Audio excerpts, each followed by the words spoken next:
پروردگار ټول جهان جهان درته سجدې کړي پته زلوز مکه اسمان اسمان درته سجدې کړي پروردگار ټول جهان. السلام علیکم ورحمة الله وبرکاته.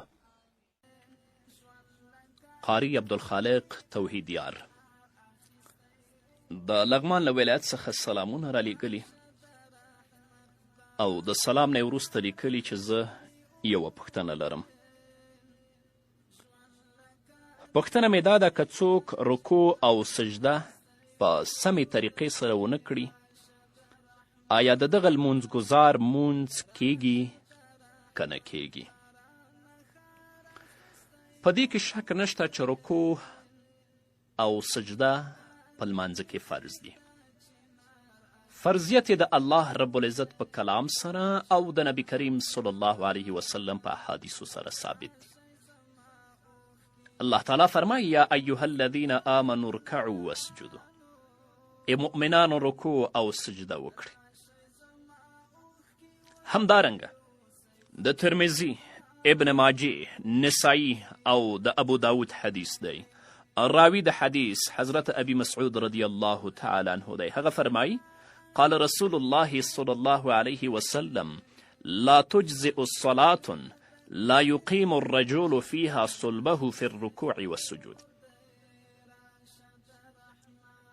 ابي مسعود رضی الله تعالی عنه فرمایي چې نبی کریم صلی الله علیه وسلم فرمایلی نه صحیح کیږي مونځ د هغه کس چې په رکوع او سجده کې ملا نه نیغوي.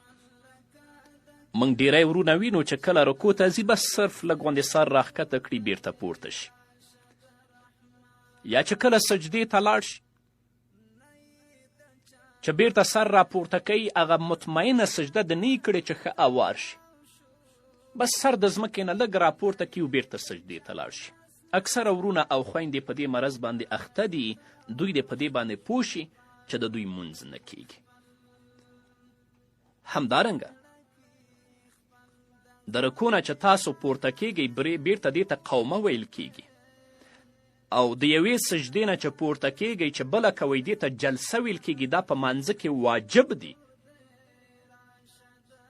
ډیری ورونه او خویندې موږ وینو چې کله رکوع کوي د رکوع نه سر نه پورته کوي چې مستقیم ودرېږي، ډایرکټ سجدې ته رواني، او چې کله سجده کوي مطمئن نه کیني چې دویمه سجده وکړي، بس سر راپورته کړي